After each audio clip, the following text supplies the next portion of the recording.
Hello everyone, তোমরা সবাই কেমন আছো? আশা করি সবাই খুব ভালো আছো। আমিও ভীষণ ভালো আছি। আমার কিছু পার্সোনাল ইস্যুর জন্য আমি ব্লগ পোস্ট করতে পারিনি, সরি ফর দ্যাট। তবে এখন থেকে চেষ্টা করব ব্লগ দেওয়ার, কন্টিনিউ করার। দেখা যাক। আর তোমরা এতদিনে কেউ যদি আমাকে মিস করে থাকো সেটা কমেন্টে জানিও। আর আজকের আমি একটা ব্লগ শেয়ার করব। মেনলি আজ আমরা পরিবারের সাথে একটু বেরোচ্ছি, সেটাই তোমাদের সাথে শেয়ার করব। তো স্কিপ না করে সাথে থাকো। তো দেখো, এখনও বাইরেটা পুরোপুরি অন্ধকার, যেহেতু এখন শীতকাল, একটু দেরি করেই আলো ফোটে। এখন বাজে কিন্তু 4:30। আমরা এখনই বেরোবো। এই ছিল আমার আজকেকার হালকা পাতলা সাজ। যেহেতু সারাদিনের ব্যাপার তাই খুব সিম্পল রেখেছিলাম মেকআপ। রেডি হওয়ার পর সপরিবারে রওনা দিলাম। আমরা এখন দক্ষিণ বারাসাতে দাঁড়িয়ে আছি ট্রেনের জন্য। ট্রেন এলে উঠবো, টাইম হয়ে গেছে। পুল পার করে বেরোনোর ফলে একটু আগেই পৌঁছে গেছি, তাই অপেক্ষা করতে হচ্ছিল। আর ট্রেন আসার দেরি থাকাতে খেয়ে নিলাম একটু চা আর বিস্কিট। ট্রেন চলে এলো। ট্রেনে ওঠার পর এই যে ভোরবেলা প্রকৃতির সৌন্দর্য দেখা, এর মজাটাই আলাদা।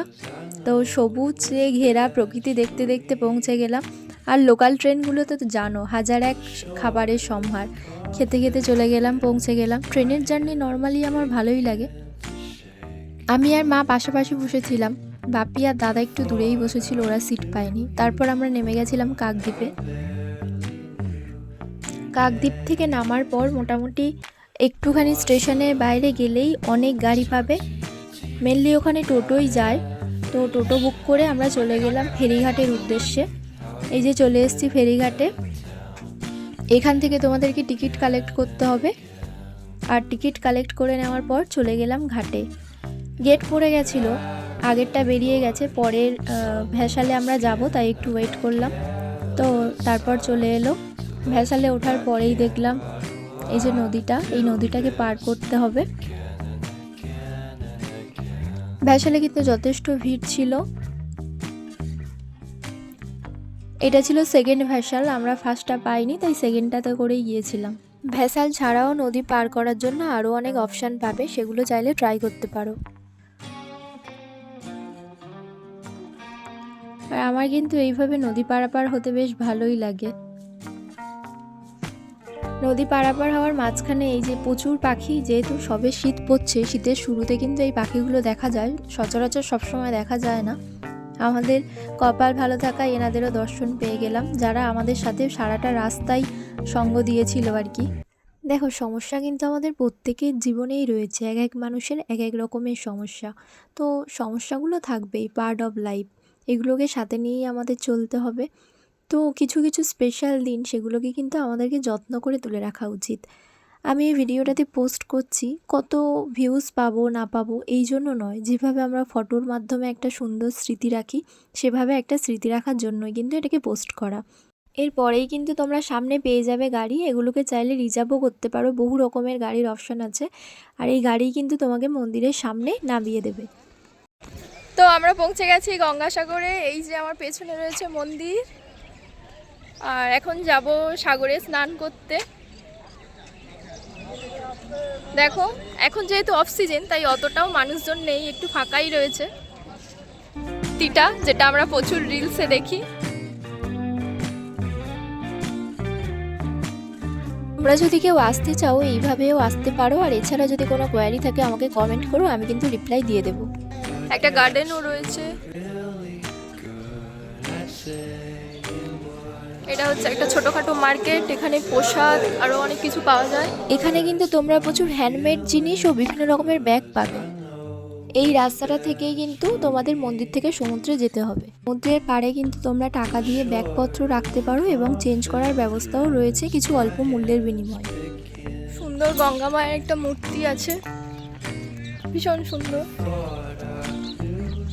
ও ফাইনালি সেই কাঙ্ক্ষিত সমুদ্রে চলে এসেছি। ওয়াও! আর এটা পুরো প্রপার জোয়ারের টাইমও। এই যে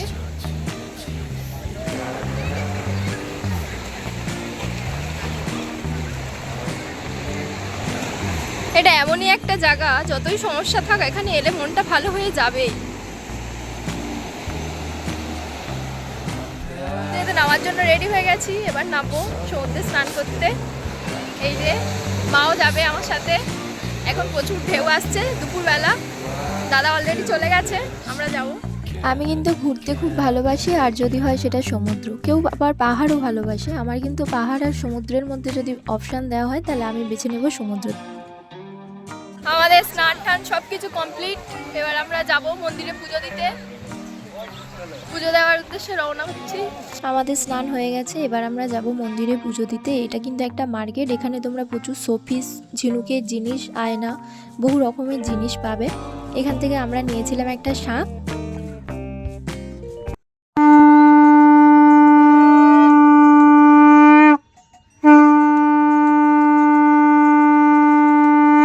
এই শাঁখটাই আমরা নিয়েছিলাম, দাদাভাই আমাদেরকে বাজিয়ে দেখিয়ে দিলেন। এই যে পুজোর ডালা নিয়ে নিয়েছি, এবার যাচ্ছি পুজো দিতে। মা নিয়ে নিয়েছে, মন্দিরের সামনে চলে এসেছি। তোমরা আগে কে কে গিয়েছো আর কার কার ব্লগটা ভালো লাগলো আমাকে কিন্তু অবশ্যই কমেন্ট করে জানিও। এই যে তারপর আমরা মন্দিরের ভিতর প্রবেশ করলাম। ইনিই হলেন এখানকার আরাধ্য দেবতা কপিলমণি। সপরিবারে একসাথে পুজো দিলাম, খুব ভালো লাগলো। আর তোমরা কে কে যেতে ইচ্ছুক, যদি যাও আমি যেভাবে দেখালাম এইভাবে যেতে পারো। এছাড়াও কিন্তু আরও বহু মূর্তি রয়েছে, এই যে বামন অবতার, নরসিংহদেব,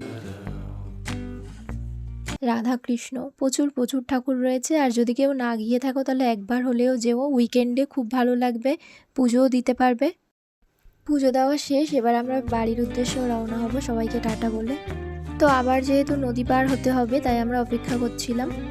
কিছুক্ষণের মধ্যেই কিন্তু আমরা আবার নদীপথে চলা শুরু করলাম। ফেরার পর এই প্রাকৃতিক সৌন্দর্য দেখার সাথে সাথে দেখা মিলল আবার সেই পাখিগুলো। দেখো, প্রকৃতি তো প্রকৃতির মতো করেই সুন্দর, এক এক জায়গায় এক এক রকম সৌন্দর্য। পাহাড়ে গেলে পাহাড়ের এক সৌন্দর্য, নদীতে গেলে নদীর এক সৌন্দর্য, সূর্যোদয় সূর্যাস্ত তার এক রকম সৌন্দর্য।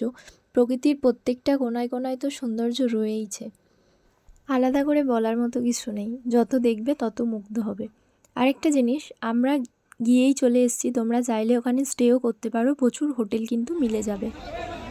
নদী পার করলাম, পার করার পর সবাই মিলে একটু খাওয়া দাওয়া করলাম, তারপর ট্রেন ধরে সোজা বাড়ির দিকে। পরন্ত বিকেলের এই সৌন্দর্য উপভোগ করতে করতে কিন্তু বাড়িতে চলে এলাম। তোমাদের কার কার ভিডিওটা ভালো লাগলো অবশ্যই আমাকে কমেন্ট করে জানিও। ভালো লাগলে একটা লাইক করে দিও, চ্যানেলটিকে সাবস্ক্রাইব করে দিও। থ্যাংক ইউ সবাইকে।